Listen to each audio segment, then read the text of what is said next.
you know.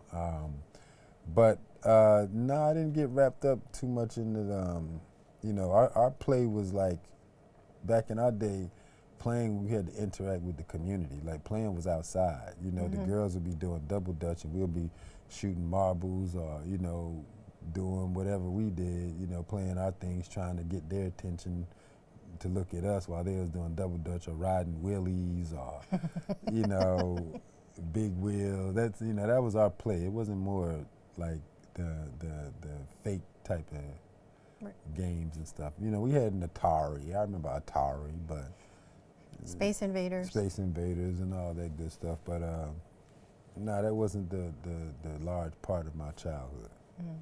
What about, so you met Margaret Terry and she inspired, what about, you also worked at Bear Stearns? I did what work was at that? Bear Stearns. For those who don't know that you didn't work in finance. Yeah, I worked at Bear Stearns for 8 years. Bear Stearns, by the grace of God, was my survival job. You know, So while you were acting, or? while I was pursuing acting, I was at Bear Stearns. You know, I'd leave the desk, go to my auditions. If I was fortunate enough to book something, call in sick or take vacation time, or, you know, Bear Stearns was so friendly to me. Really? At one point, it got to the point that, you know, I could pretty much just have free reign as far as throughout the day, as long as my work was done. Because Bear Stearns, my department and the people on the floors actually supported me in pursuing my acting and stuff like that. Bear Stearns never got in the way in any way, shape, or form. So I'm very thankful to Bear Stearns actually for that.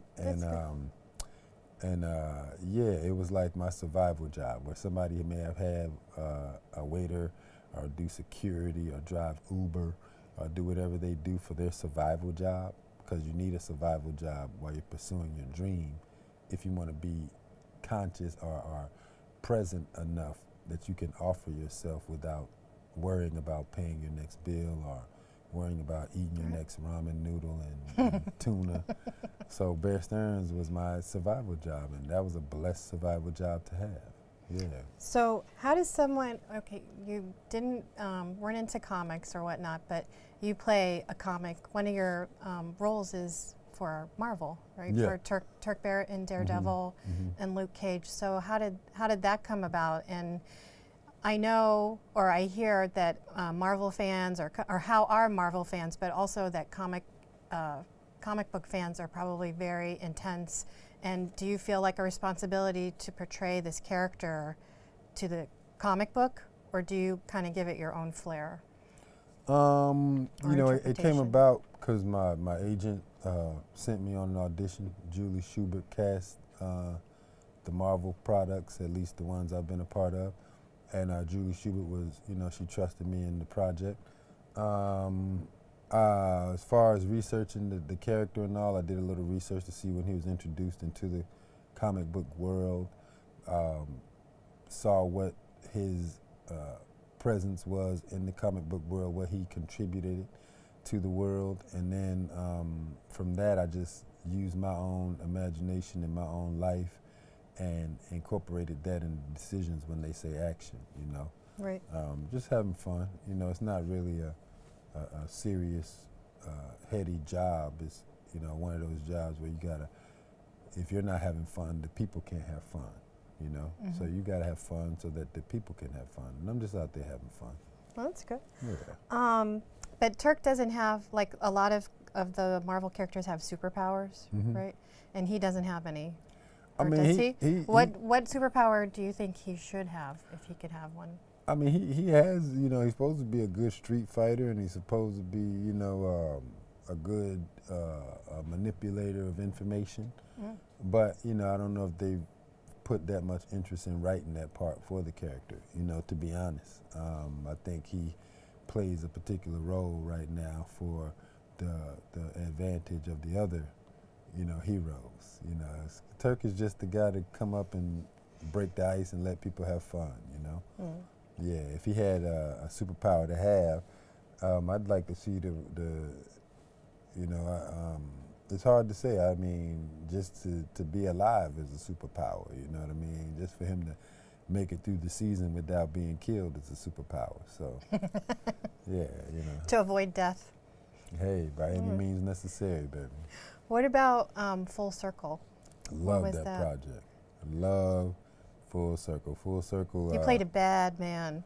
I mean, I think it's it depends on how you look at it, you know, because he gets a type of reaction, I think, if he's supposed to be so bad, but from what I get, everybody loves him. You know, he's the comic relief, you know, of the project, and I think that was one of the fun things about that role is that, you know, you have this character that's written very neurotic and very, like, you know, helter-skeltery, but he's really vulnerable and innocent. You know, he still has this soft, sweet side, but, you know, it comes out in this aggressive way that's kind of funny. And that's solving Naeem, you know, Slick, this brother, youngest guy to ever write, produce, direct, and star in his own movie in New York City, like the youngest to ever do it, like at 21. And a bunch of cats from Brooklyn with no money, just faith in ourselves. And a couple years later, that movie's on Netflix, and it's still on Netflix. So, you know, and I still get stopped in the street for Full Circle, man. I love Full Circle. And they call you, they say Lomatic? Lomatic, or they'll just be like, hey, I'm not going to step on your couch, or hey, is the couch comfortable? How comfortable is the couch, you know? That's the line I remember. Yeah. On a scale of 1 to 10. Yeah, you know, I get stuff like that, and that's like the reward of doing this business, you know, is when people can really be affected or take something that you contributed, and now they make it a part of their lives, you know what I mean? Especially if it's something good and something that makes them feel good. So, yeah, that's a good feeling. And you were recently at the Sundance Film Festival. You are in a movie, Mudbound. Yeah, did. And when you were there, I saw everywhere on Twitter, on whatnot, like everyone was writing about you. So how did you prepare it? Because I don't know, I haven't seen the movie, but I know you give some powerful speech or something in it where everyone is pretty amazed by. So how do you prepare for a character or role like that? That's intense. Wow, you know, Dee Rees, she's the co-writer with Virgil Williams, and she's the director of that, and she chose me for that project. Once she called me for it, and offered it to me, it felt very good. One, that it was an offer. So something about when an actor is offered some work, the way you approach it is like, I mean, it's sort of Meaning like, you didn't have to audition? Nah. Yeah, she offered me that.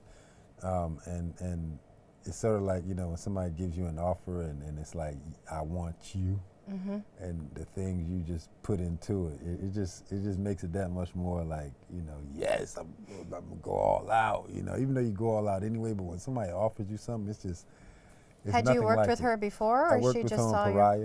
I worked with her on Pariah. That was like our first trip to Sundance was with Pariah. I went there with her for that. Even that premiere got a standing ovation, just like Mudbound got a standing ovation. And that's at Eccles Theater, which is like 1,200 seat theater for those that know Sundance. But to prepare for the character Hap Jackson in Mudbound, I was in New Orleans for the entire shoot, which was like 2.5 months. I wanted to feel what the conditions were to be in that environment, 1940s, no AC, hot, miserable, and, you know, I used all of that, you know. And you're working on a farm? Is that what it? Yeah, it's 1940s, 2 families, 1 black, 1 white, have boys that go off to World War II. When they come back, you know, of course they have experiences that make their relationship kind of connect because they can see each other on a whole nother level. And then how does the community handle that relationship, you know? And then not only that, but both families have to rely on the land, you know, hence Mudbound, you know.